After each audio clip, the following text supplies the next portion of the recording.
Concrete বাস্তবায়ন না হওয়া পর্যন্ত এই শহীদ মিনার ত্যাগ করব না। কোন রাজি আছেন?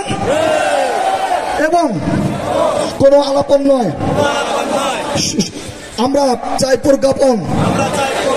দশম গ্রেডের প্রজ্ঞাপন নিয়ে আমরা সবাই হাসি মুখে এই শহীদ মিনার ত্যাগ করে স্ব কর্মস্থলে আমাদের শিশু কিশোরদের আমরা আমাদের কাজে নিয়োজিত হব এবং আমরা উচ্চতর গ্রেডের বুঝি না।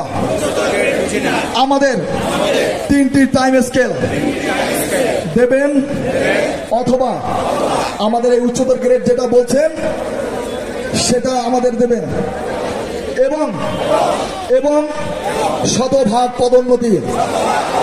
পদোন্নতি ছাড়া যদি বাহিরের কাউকে প্রধান শিক্ষক নিয়োগ দেওয়া হয় তাহলে সেখানে রাজপথ আন্দোলন এবং আমাদের অধিকার আমরা বাস্তবায়ন করে এখান থেকে হাসি মুখে বিদায় নিব ইনশাআল্লাহ।